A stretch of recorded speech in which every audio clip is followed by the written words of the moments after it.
खुशामदीद आदाब आप सबको। इस वक्त तो आप इस प्रोग्राम देख रहे हैं 5 का पंच, और 5 का पंच लेकर मैं हूं इशफाक गौहर। 5 के पंच में लगातार बड़े मुद्दे पर बात हो रही है और राष्ट्रीय मुद्दे पर पिछले कई दिनों से लगातार बहस हो रही है। आज भी बहस उसी मुद्दे को लेकर आगे बढ़ाएंगे, लेकिन आज की बहस इसलिए भी काफी महत्वपूर्ण है क्योंकि पूरी दुनिया जहां कोविड-19 की वजह से त्रस्त और परेशान है, और बेसिक ऑरिजिन और बेसिक बात जो है वो यही है कि इस कोविड की बुनियाद जो है वो चाइना से, वुहान से आई, और चाइना ने पूरी दुनिया से डिटेल्स को छुपाया। और यही वजह है कि पूरे विश्व के अंदर कोविड-19 का तूफान इस वक्त सर पैर मार रहा है और हजारों की तादाद में लोग मारे जा रहे हैं। बड़ी कुर्बानी और बड़ी परेशानी जो है वो वुहान और चाइना है। और अब पूरे विश्व के अंदर, पूरी दुनिया के अंदर एक और घमासान होने जा रहा है, एक और विश्व युद्ध की तैयारियां हो रही हैं।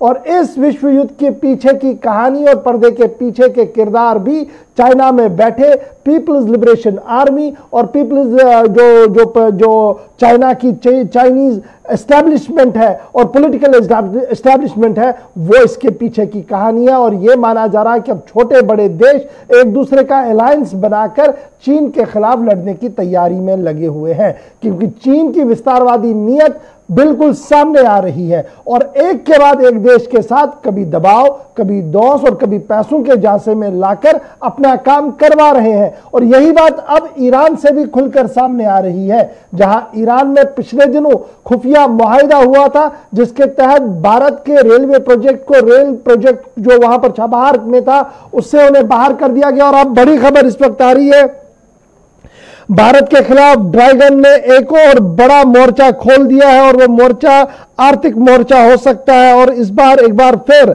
ईरान को इस्तेमाल किया है ड्रैगन ने। और ईरान के अंदर जो फरजाद बी गैस पाइपलाइन का मंसूबा था जिस पर ट्रिलियनों रुपया खर्च करना था भारत को, उसको बाहर कर दिया गया है ईरान हुकूमत की तरफ से। ईरानी हुकूमत के जिम्मेदारों की तरफ से आज इस बात की पुष्टि कर दी गई है, इस बात की तस्दीक कर दी गई है कि ईरान ने भारत के लिए जो गैस फील्ड का काम सौंपा था उससे फिलहाल बाहर रखा है। और उन्होंने ये बात भी कह दी है कि भारत के बदले वो किसी और प्राइवेट पार्टनर को देखेंगे जो वहां पर सरमायाकारी करेगा, इन्वेस्टमेंट करेगा और गैस पाइपलाइन को आगे बढ़ाने का मंसूबा जो है उसे कंप्लीट करेगा। और अगर जरूरत पड़ी तो बाद में भारत को दोबारा भी इसमें शामिल किया जा सकता है।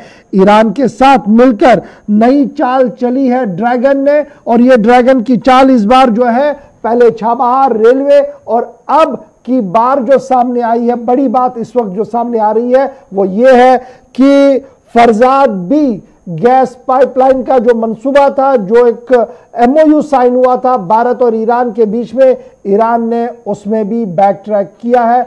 और इस पर मजीद बातचीत के लिए सीधे हम अपने सीनियर साथी के पास चलते हैं। हमारे साथ इस वक्त इस खबर पर मजीद बात करने के लिए ज्वाइन किए हुए हैं अब्दुल हुसैन। अब्दुल, बताइएगा क्या कुछ तफसीलात आपके पास है, क्या कुछ खबर की तस्दीक है? क्योंकि अभी जो बड़ी खबर डेवलप हो रही है वो यही है कि ईरान चाइना की दोस्ती भारत के लिए एक और संकट, एक और परेशानी। और ये परेशानी अब एक और प्रोजेक्ट जो है भारत के हाथ से चला गया है और ईरान ने इस प्रोजेक्ट फरजाद बी का जो प्रोजेक्ट है उसको अकेले चलने की बात की है, उसको भारत को अलग कर दिया है। और ये बहुत बड़ा झटका भारत के लिए माना जाएगा, क्योंकि हाल ही में हमने ये देखा था कि किस तरह से चाबहार रेल लिंक जो है उससे अलग किया गया, और अब ये जो प्रोजेक्ट है गैस फील्ड प्रोजेक्ट, इससे अलग किया गया है। अब अहम चीज यह है कि कितना महत्वपूर्ण था ये गैस प्रोजेक्ट और चाबहार प्रोजेक्ट, जिससे अब जब भारत अलग हो गया है, अलग कर दिया गया है, तो उसको कितना नुकसान हो सकता है। दरअसल साल 2016 जब भारत के प्रधानमंत्री ने ईरान का दौरा किया था, वो वक्त ऐसा था जब भारत और ईरान के बीच संबंध अच्छे थे और अच्छे बने हुए थे, और यही कारण था गर्मजोशी के साथ वहां पर बातचीत हुई थी और तब इन प्रोजेक्ट्स को लेकर बातचीत हुई। कहा गया कि भारत और ईरान साथ में चलेंगे, तब चाबहार को लेकर, प्रोजेक्ट्स को लेकर बातचीत हुई थी। और उसके बाद जो ये फारजाद भी जो प्रोजेक्ट था उसको लेकर भी बात हुई और इस प्रोजेक्ट में ओएनजीसी कंपनी जो है ओएनजीसी वो इन्वॉल्व थी। लेकिन अब जब ये अलग हो गया है तो इसके ये मायने लगाए जाएंगे क्योंकि जाहिर तौर पर चीन से ताल्लुकात जो ईरान के बेहतर हुए हैं और एक तरीके से साजिशन तौर पर भारत को लेकर अब एक तरीके से उसको अलहदा करने की कोशिश की जा रही है तमाम चीन के सहयोगी देशों के जरिए। लेकिन इन सब के बीच में ये जो प्रोजेक्ट था वो भारत के लिए कई मायनों में अहम था क्योंकि जो जानकारी मेरे पास है उसके तहत अगर हम देखें जो रेल प्रोजेक्ट्स में भागीदारी मिलती है, इसके अलावा ईरान और चीन के बीच जो $400 मिलियन का करार हुआ है उसके तहत चीनी कंपनियां तकरीबन 25 सालों तक ईरान में निवेश कर सकती हैं और जब 25 सालों तक ईरान में निवेश करेंगी तो निश्चित रूप से भारत के लिए यह चिंता का सबब रहेगा। तो ये भी बहुत महत्वपूर्ण है और ये बहुत बड़ा झटका माना जाएगा भारत के लिए। पहले चाबहार रेल लिंक से भारत को अलहदा किया जाता है और अब विदेश मंत्रालय ने इसकी पुष्टि कर दी है कि जो गैस फील्ड प्रोजेक्ट है फरजाद बी ब्लॉक का उससे भारत को अलग कर दिया गया है और ईरान ने यह कहा है कि वो अकेले इस प्रोजेक्ट को करेगा। हालांकि बहुत पहले से कयास लगाए जा रहे थे, खबरें निकल कर आ रही थी कि ये जो गैस का प्रोजेक्ट है इससे भारत अलग हो सकता है, लेकिन किसी तरीके से पुष्टि नहीं हुई थी। लेकिन अब विदेश मंत्रालय की तरफ से भी पुष्टि हुई है इसको लेकर। ये भी बताइएगा, जब यूएस का सैंक्शन ईरान पर था उस बीच इस तरीके की कोशिशें की थी प्राइम मिनिस्टर साहब ने कि वहां पर इन्वेस्टमेंट हो, दोस्ताना माहौल बने उनके साथ, लेकिन ये जो पिछले 5-6 दिन से एक के बाद एक खबर सामने आ रही है, क्या आपके सोर्सेज आपको बता रहे हैं क्या चाइना इन्फ्लुएंशियल हो रहा है अब ईरान के अंदर भी? जैसे पहले था थोड़ी देर के हमें बीच में लग रहा कि थोड़ी सी दूरियां बढ़ी हैं, अब दोबारा वो दूरियां नजदीकियों में तब्दील होते हुए उन सारे प्रोजेक्ट को काटने की बात हो रही है जहां जहां पर चाइना को लग रहा है कि उनके आर्थिक हितों की हिफाजत नहीं हो पाएगी। नहीं, जाहिर तौर पर देखिए जिस तरह से पिछले कुछ दिनों से कुछ महीनों से हमें जो देखने को मिल रहा है, जो तस्वीरें देखने को मिल रही हैं, जो लगातार बयान आ रहे हैं, जो लगातार प्रोजेक्ट्स को लेकर हम देख पा रहे हैं कि जो प्रोजेक्ट्स भारत के साथ आगे बढ़कर चलने वाले थे, ईरान और भारत आगे उन प्रोजेक्ट्स पर काम करने वाला था। जब से चीन की इन्वॉल्वमेंट हुई है ईरान में और इन्वॉल्वमेंट इतनी ज्यादा बढ़ी है, जब $400 मिलियन का उसने निवेश किया, उसके बाद तमाम तरह के जाहिर तौर पर चीन देखिए चालाक है और उसकी चालाकी से पूरी दुनिया वाकिफ भी है, लेकिन बावजूद उसके चालाकी में कई देश फंस जाते हैं। नेपाल जैसा देश फंसा और अब ईरान जैसा देश भी फंसता हुआ नजर आ रहा है। और यह चालाकी ऐसी है जब चालाकी चीन करता है और ईरान इसमें फंसता हुआ नजर आ रहा है और चीन की तरफ से जाहिर तौर पर शह दी गई होगी और कहा गया होगा कि भारत को इस प्रोजेक्ट से अलग किया जाए। हम और तभी ईरान की तरफ से इस तरह की पाबंदियां लगाई गई, इस तरह से बयान दिए गए, इस तरह से प्रोजेक्ट्स जो हैं उसको लेकर भारत को अलग किया गया है। ये दर्शा रहा है कि चीन की इन्वॉल्वमेंट अब ईरान में नजर आ रही है, क्योंकि जो जिक्र मैं कर रहा था 2016 का और उस वक्त का अगर हम देखें भारत और ईरान के बीच जो संबंध थे कितने बेहतर नजर आ रहे थे और हमें ऐसा लग रहा था कि भारत और ईरान के बीच हमारे दर्शकों को समझाइएगा अब्दुल कि क्या कोई फिगर्स आए हैं बाहर कि कितना नुकसान होगा अगर ये गैस हमारे पास आती, नेचुरल गैस आती हमारे पास, तो इसका कितना फायदा होता, और जब ये नहीं आएगी अब कितना नुकसान होगा और कितनी इन्वेस्टमेंट भारत करने जा रहा था ईरान के अंदर? देखिए 2009 में गैस फील्ड कॉन्ट्रैक्ट पाने की कोशिशें 2009 से चल रही थी और 2009 से बेहतर तरीके से किया जा रहा था कि ये गैस का जो प्रोजेक्ट है भारत में आए और ये होते होते हमें गैस का प्रोजेक्ट मिला भी और इसमें तकरीबन आप जिक्र कर रहे हैं ये फरजाद बी ब्लॉक तकरीबन 21.5 ट्रिलियन क्यूबिक फीट का गैस भंडार है और 21.5 ट्रिलियन क्यूबिक फीट बहुत बड़ा गैस भंडार होता है। और इसमें हम ये मान सकते हैं कि अगर यहां से हम जा रहे हैं यानी कि इससे अलहदा हो गए तो बहुत बड़ा नुकसान जाहिर तौर पर है हमारे लिए। और इसको लेकर देखिए जो आप बात कर रहे थे, अगर मैं देखूं तो नुकसान जाहिर तौर पर है, इससे सीधा फायदा किसको हो रहा है? चीन को हो रहा है, क्योंकि पहले तो चाबहार पोर्ट की अगर बात की जाए उसमें अफगानिस्तान, पाकिस्तान की घुसपैठ लगातार हम जो देख पा रहे थे उसको लेकर भी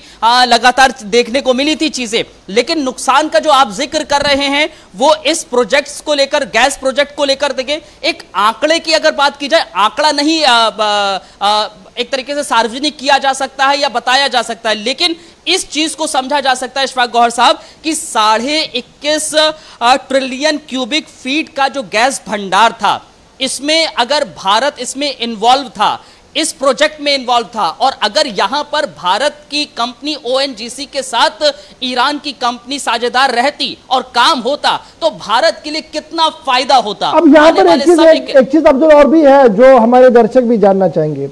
रेल प्रोजेक्ट पर ईरान की एस्टेब्लिशमेंट और ईरान की हुकूमत की तरफ से जो बात सामने कही गई वो कहा गया कि जनाब फंड्स आपने दिए नहीं, काम आपने शुरू किया नहीं, इसलिए हम आपको जनाब बाहर रख रहे हैं, अब हम इसको खुद बनाएंगे। जबकि जो करार ईरान और चीन के बीच में हुआ उसमें इस रेल का भी कहीं ना कहीं जिक्र है डेवलपमेंटल प्रोजेक्ट के एस्पेक्ट में। यहां पर क्या कुछ कहा जा रहा है? यहां पर तो इन्वेस्टमेंट भी थोड़ी सी हो रही थी, हलचल भी पैदा हो रही थी, उसके बावजूद भी क्या कुछ? देखिए यहां पर सिर्फ अभी किसी तरीके से वो बयान नहीं आया है कि किस वजह से इसको अलग किया गया है, लेकिन एक चीज तो स्पष्ट है कि पहले चाबहार जो रेल पोर्ट था उससे भारत को अलग किया गया, जो आपने जिक्र किया कि फंड नहीं दिया गया, उस बात का जिक्र किया गया।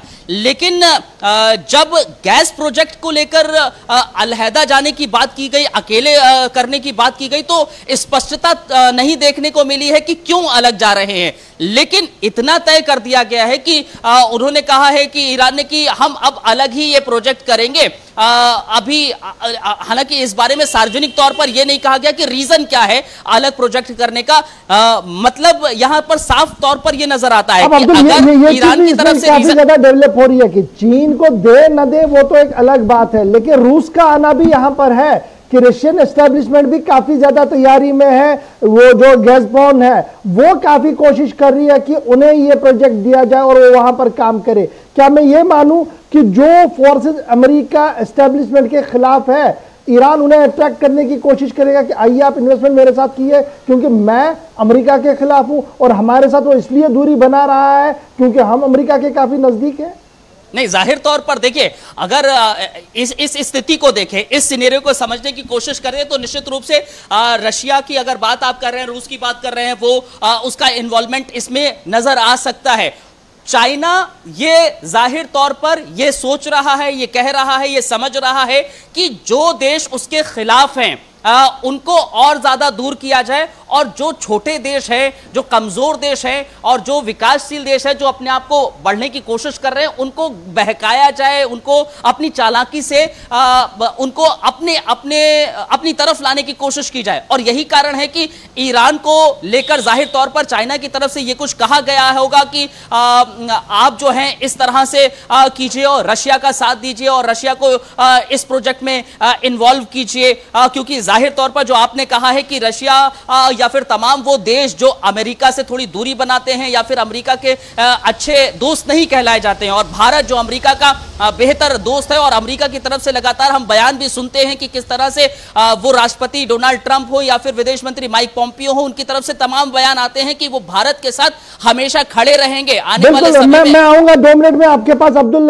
जब हम थोड़ा सा और इसको आगे बढ़ाएंगे डिबेट को। और माइक पोम्पियो का आपने जिक्र किया है, उनके बयान भी काफी ज्यादा इंपॉर्टेंट और पोटेंशियल भरे हैं, वो क्या कुछ है इस पर मैं थोड़ी देर में आपके पास दोबारा आऊंगा। लेकिन बड़ी खबर जो अपने दर्शकों को और अपने नाज़रीन को बता रहे थे वो ये था कि ईरान ने एक और फैसला ले लिया है और गैस पाइपलाइन जो है फरजाद गैस भी ब्लॉक था, वहां से भारत को बाहर रखने की बात जो है वो कही गई है। और ऑफिशियल कम्युनिकेशन चैनल्स के जरिए से तेहरान ने बाज़ाब्ता तौर पर भारत को इस बात से आगाह किया है कि वो वहां पर अब निवेश नहीं करेंगे, इन्वेस्टमेंट नहीं करेंगे और वो खुद इसको बनाने की कोशिश करेंगे। इस तरीके का बयान जो है वो तेहरान की तरफ से आया। हमारे साथ एनपी सिंह साहब भी ज्वाइन कर चुके हैं, फॉर्मर हमारे साथ डिफेंस एक्सपर्ट के तौर पर। बहुत शुक्रिया सर हमारे साथ ज्वाइन करने के लिए। थोड़ी देर में और 2 मेहमान भी मेरे साथ ज्वाइन करेंगे क्योंकि आज जो बात है वो काफी ज्यादा ट्विस्टेड सामने आ रही है। ईरान जो काफी देर तक हमारे साथ साथ था, छापार पोस्ट अपनी जगह है, ग्वादर का मामला अपनी जगह, लेकिन समंदर के रास्ते में जो कुछ हो रहा है वो भी काफी खतरनाक है। और यह खबर भी आ रही है कि एयरफोर्स जो है वो आने वाले हफ्ते में अपनी हाई प्रोफाइल मीटिंग जो है वो बुला रहे हैं, कमांडर्स की मीटिंग बुला रहे हैं और पॉइंट ऑफ डिस्कशन सिर्फ चाइना के साथ लगने वाली सरहदें हैं कि किस तरीके से उन्हें प्रोटेक्ट किया है। लेकिन एनपी सिंह साहब, ये जो नई डेवलपमेंट हो रही है, जियो पॉलिटिकल डेवलपमेंट जो हो रही है, एज ए डिफेंस एक्सपर्ट के आप इसको कितना खतरनाक और कितना अहम मानते हैं? देखिए, जो भी हलचल, जो भी हम आज देख रहे हैं, घटनाएं होती हुई, जितने परिवर्तन हो रहे हैं, और समुद्र एक अहम हिस्सा बन गया है, क्योंकि हम देख रहे हैं कि शायद पहली बार अप्रत्याशित रूप से अमेरिका ने जिस तरह का आक्रामक रुख अपनाया है और लगभग ज्यादातर देशों ने उसमें अमेरिका के समर्थन की भी बात कही है, क्योंकि कहीं ना कहीं एशिया पैसिफिक क्षेत्र के लगभग सभी देश वो चीन की विस्तारवादी नीति से त्रस्त हैं। शायद बहुत पुराने टाइम से कोई बोल नहीं पाता था, लेकिन आज स्थिति धीरे धीरे इस तरह की हो गई है कि चीन हर कंट्री को एंगेज करना चाहता है, वहां पर अपने इस तरह का वो करता जा रहा है। लेकिन अमेरिका ने दक्षिण चीन सागर में और ताइवान के क्षेत्र में और हांगकांग को लेकर भी जिस तरह का रुख अपनाया है और भारत को जो सपोर्ट देने का, भारत के साथ जो सीमा विवाद था उसको लेकर जो जितनी भी हलचल बढ़ी, उसमें जो भारत को समर्थन दिया है, तो समुद्री सीमा में, समुद्र में हलचल बढ़ना स्वाभाविक है और ये बहुत महत्वपूर्ण हो जाता है, क्योंकि दुनिया का सारा तेल, सारा व्यापार समुद्री रास्ते से होके जाता है। एशिया हो या एशिया पैसिफिक हो या मिडिल ईस्ट, और वहां से फिर यूरोप की या यूएस की कनेक्टिविटी हो, वो सारा समुद्र के माध्यम से ही होती आई है। और बहुत तेजी से जो बदलाव हो रहे हैं हमें भी देखना होगा, क्योंकि बहुत से ऐसे देश जो अमेरिका के साथ नहीं होते थे। सबसे बड़ा परिवर्तन तो हम ये देख सकते हैं कि इस बार पहली बार भारत का अमेरिका खुलकर समर्थन कर रहा है। शायद आजादी के बाद या उससे पहले भी किसी युद्ध में सीधे तौर पर अमेरिका भारत के साथ नहीं रहा है। ठीक है, तो एक बहुत बड़ी स्ट्रेंथ हो जाती है। मैं एक चीज और जानना चाहूँ, आपने समंदर का जिक्र किया है तो ये काफी ज्यादा इंपॉर्टेंट बनता है। अभी जो हमारे पास खबर है कि चाइनीज वॉरशिप जो थी वो आए थे इंडोनेशिया से, और जो ही उन्होंने एंटर किया, हमारी नेवी ऑलरेडी जो अलर्ट पर है। जो जिस दिन से गलवान का इंसिडेंट हुआ उसके बाद सभी तीनों सेनाओं को, एयर, नेवी और आर्मी को अलर्ट पे रख दिया गया। वो वापस चले गए, उन्होंने अपना मोड जो है करके वापस ले लिया। एक तो ये खबर भी आ रही है। अब दूसरी खबर ये भी है कि अरबियन सी और बे ऑफ बंगाल के अंदर जिस तरीके की हलचल हो रही है वो सामान्य हलचल नहीं है, वो कुछ और भी बता रही है। देखिए, हुआ क्या है कि चाइना हर तरफ देख रहा है कि स्थिति कैसी है। ना तो इंडोनेशिया ना ही मलेशिया, जितने भी हमारे एशिया पैसिफिक के देश हैं, चाइना से कोई आंतरिक रूप से खुश नहीं है। और हमने अपने अंडमान में हमारी जो पूर्वी नौसेना कमान है उसके हमने अपने सारे जहाज को लेकर एक बहुत बड़ी एक्सरसाइज की है। और इंडोनेशिया के आसपास हम उनके जहाज थे, उन्हें बहुत क्लियर मैसेज दे दिया गया है, उन्हें मैसेज मिल भी गया है कि समुद्री सीमा से दुस्साहस करने पर क्या क्या परिणाम हो सकते हैं। आप देख रहे होंगे कि हमारी एक्सरसाइज अंडमान के आसपास चल रही है पास्ट में, और उधर अमेरिका के जो दुनिया के सबसे आधुनिकतम ड्रोन हैं वो खुद वहां पर ऑपरेटिव हैं, फंक्शनल हैं।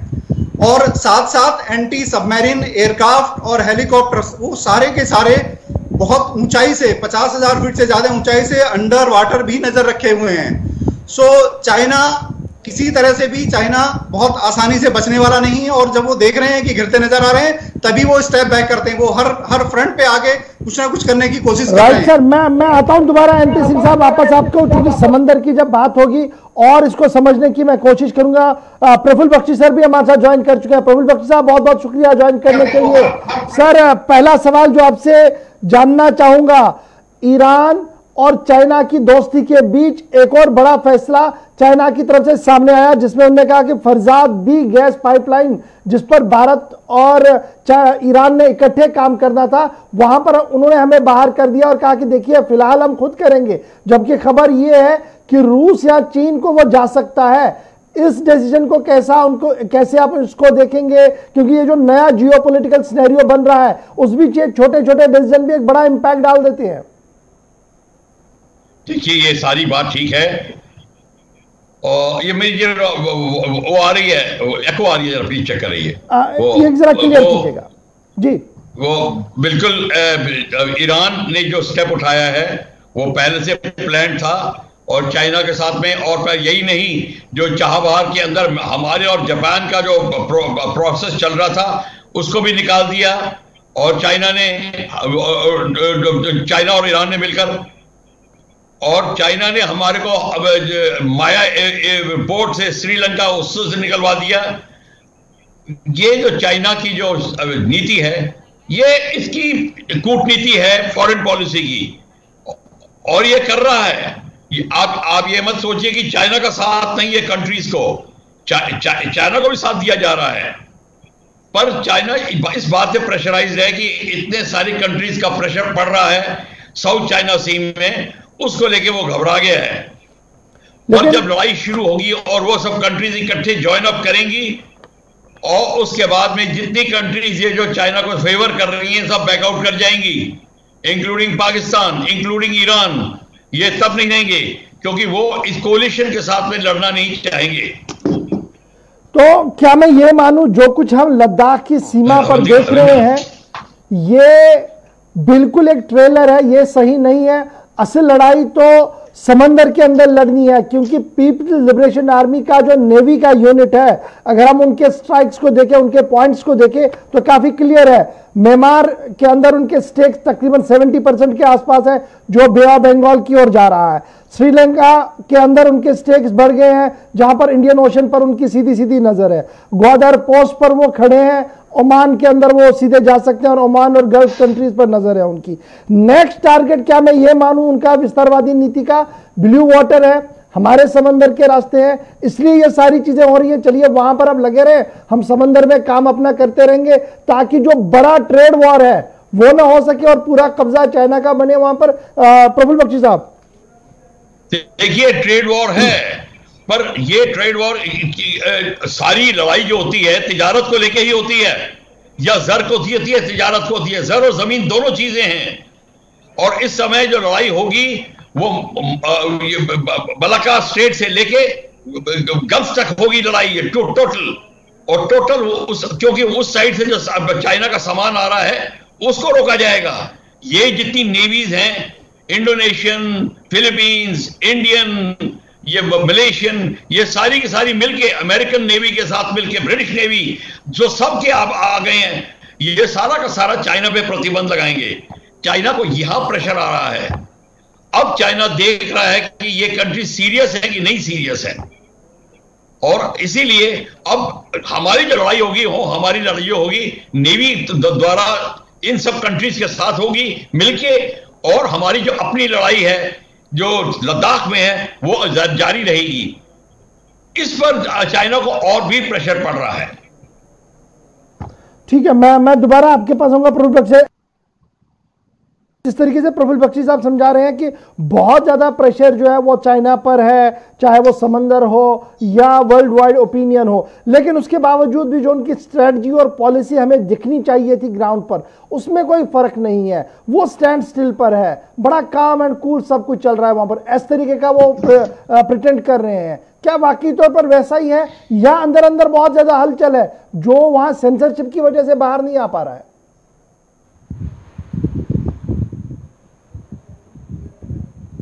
एनपीसी साहब, क्या मुझे सुन पा रहे हैं? अच्छा मुझे बोल रहे हैं, आप मुझसे पूछ रहे हैं? जी। तो देखिए क्या है कि चाइना ने क्या किया है कि काफी लंबे टाइम से उनकी जो अर्थव्यवस्था थी बहुत तेजी से बढ़ती रही है पिछले 2 दशकों में, और पिछले 1 दशक में बहुत ज्यादा, पिछले 1 आध साल को छोड़ दिया जाए तो। और इस पूरे पीरियड में उन्होंने अपनी जो नीति रही है शुरू से, विस्तारवाद की नीति, उसके तहत उन्होंने लगभग सभी देशों को, सभी छोटे देशों में पैसा देके वहां पे उनकी बहुत कुछ वहां के पोर्ट, वहां के लीज पे ले लिए, श्रीलंका में ले लिया। इस तरह से लगभग सभी देशों को उन्होंने अपना एक बहुत बड़ा गढ़ बनाने की कोशिश की है। ईरान जैसे कंट्री को उन्होंने मदद किया है। हमारे संबंध भी ईरान से बहुत पुराने और बहुत अच्छे रहे हैं। लेकिन इवन अमेरिका में भी एक ऐसा वर्ग रहा है जहां पे चाइना इन्फ्लुएंस करता रहा है। चाइना ने हर कंट्री में बहुत पैसा खर्च करके एक लॉबी अपने लिए क्रिएट की है, और उस विस्तारवाद के टाइम जो लोग उनकी भी मदद कर सकें।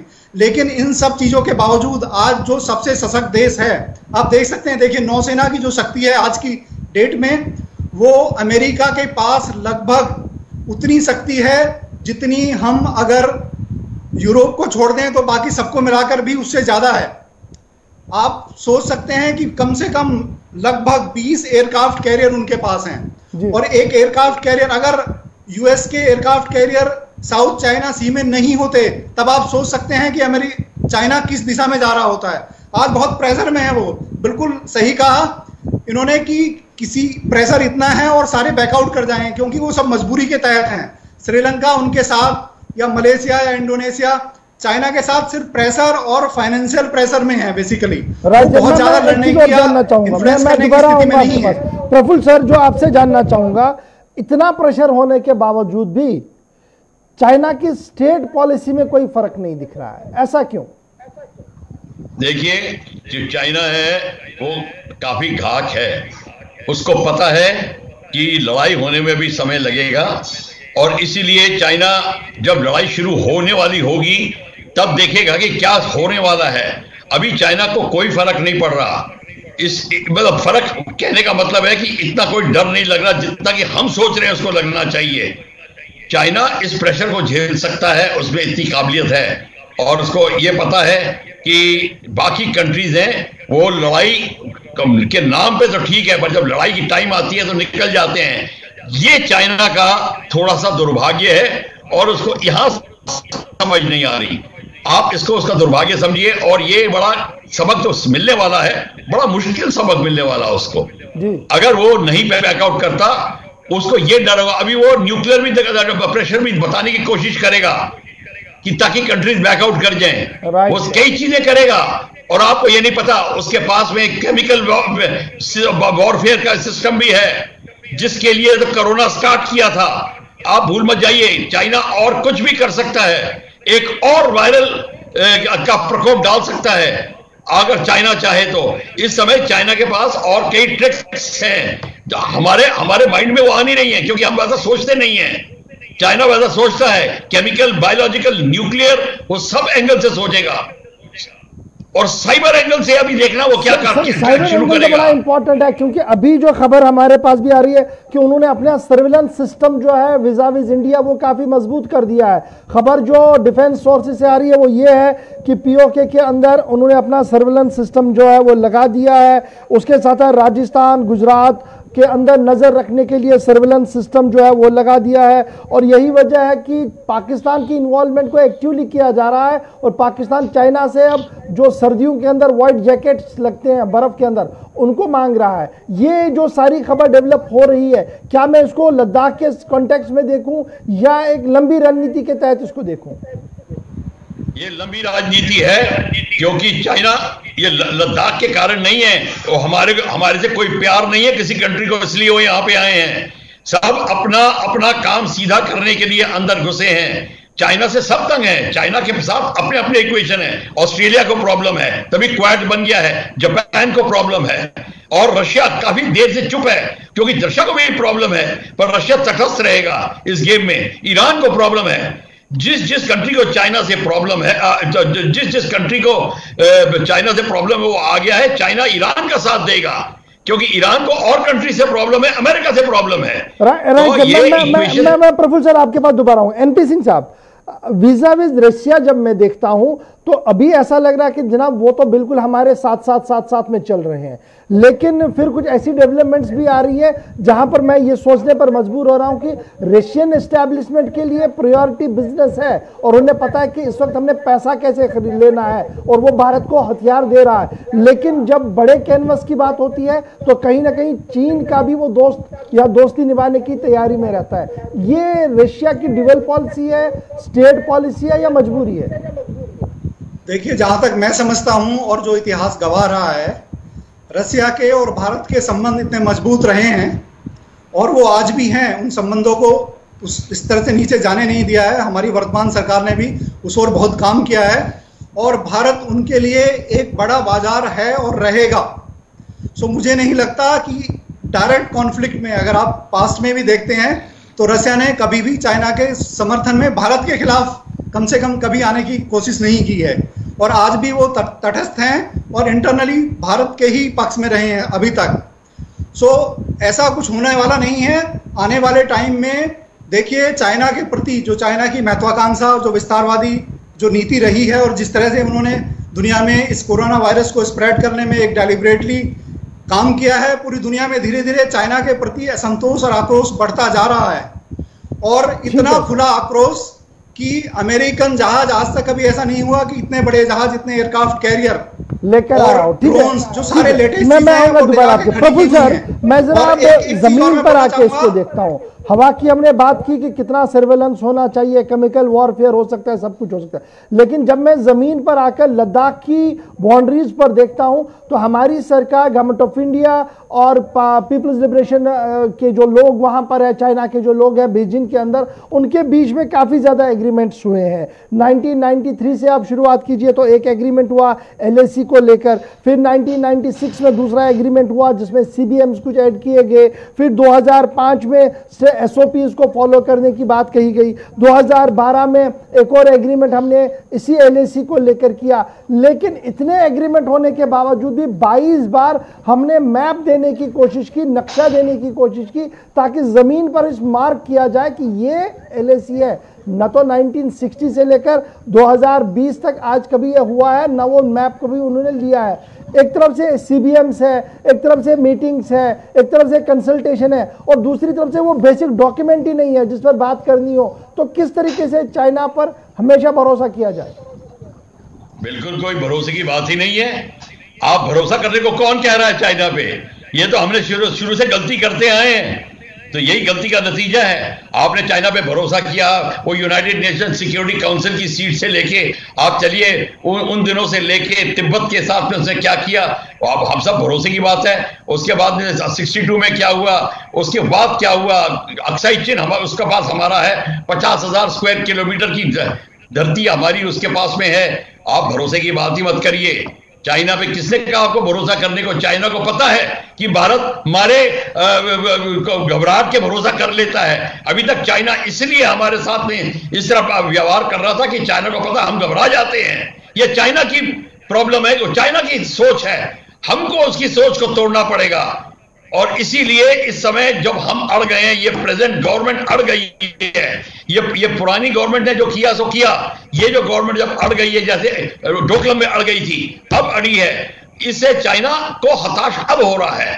अब चाइना को पता नहीं क्या करना है, और इसीलिए चाइना अभी तक जो है हाँ ना में जवाब दे रहा है। एक मीटिंग से दूसरी मीटिंग में उछाल करता है, दूसरी मीटिंग से तीसरी में करता है, तो वो सोचता है कि शायद भारत थक जाएगा, शायद भारत हताश हो जाएगा, ये सारी बात सोच रहा है। और हमने भी काफी उसको ढील दी हुई है। पर बात सारी ये है, जैसे कि आपने अपने रक्षा मंत्री को सुन लिया था कि अब पेंगोंग में जहां से उसको निकलना है और डेप्सांग में जहां से निकलना है, नहीं निकलता तो हमारी कार्रवाई दूसरी होगी। अब चाइना इस बात को सोच रहा है, और भारत को अब दृढ़ निश्चय करना है कि वो जो कार्रवाई जो होगी वो कैसी होगी। एयरफोर्स खड़ी है, आपकी आर्मी खड़ी है। और प्रफुल्ल सर ये समझाइएगा कि जिस तरीके से आप बता रहे हैं ये उतना आसान नहीं है कि चलिए बातचीत हुई, और खुद विदेश मंत्रालय भी बता रहा है और डिफेंस मिनिस्ट्री भी बता रही है ये इतना आसान नहीं है कि जनाब 2-3 बातचीतों में ये सारा मामला चलेगा। प्रोलॉन्ग चल सकता है, लंबा चल सकता है। क्या at the end of the day क्या बातचीत के ही जरिए से मसला हल होगा, या लाइन ऑफ एक्शन पर आके कुछ और भी देखना पड़ेगा? जब आप लाइन ऑफ कंट्रोल के अक्रॉस आपका एक्शन शुरू होगा तब चाइना को होश आएगी, फिर उसके बाद में वो एक्चुअली मीटिंग के लिए और सीरियस हो जाएगा।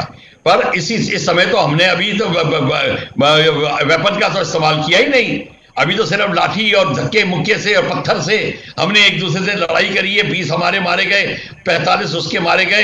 हालांकि खबर आई है कि और भी ज्यादा मारे गए, पर उससे उनको कोई फर्क नहीं पड़ता। जब तक आप उसकी लाशें नहीं गिराएंगे, उसकी धरती पे कब्जा नहीं करेंगे। हम कब्जा अगर हमने शुरू से ही उसके 100-200 गज ले लिए होते, अब तक चाइना बड़ा सीरियसली आपसे बात कर रहा होता।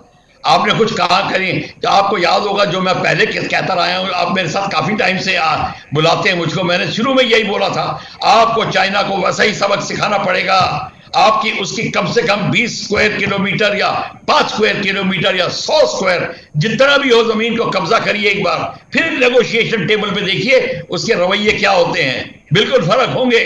अभी तो सिर्फ हम उसको बोल रहे हैं। बहुत बहुत शुक्रिया प्रफुल्ल बख्शी साहब, एनपी सिंह साहब मेरे साथ ज्वाइन करने के लिए। बात इसलिए इंपॉर्टेंट थी क्योंकि जियोपॉलिटिक्स के अंदर सिचुएशन जो है वो चेंज हो रही है, वर्ल्ड ऑर्डर के अंदर कुछ तब्दीलियां आ रही हैं, अमेरिका के अंदर कुछ नए नए बयानात आ रहे हैं, जिसके बाद बड़ी चीजें जो है वो खुलकर सामने आ रही है कि आने वाले दिनों के अंदर ऊंट कौन सा करवट ले सकता है। क्योंकि ये सिर्फ साउथ एशिया वाला मामला नहीं है, ये मामला बहुत बड़ा बिगड़ सकता है।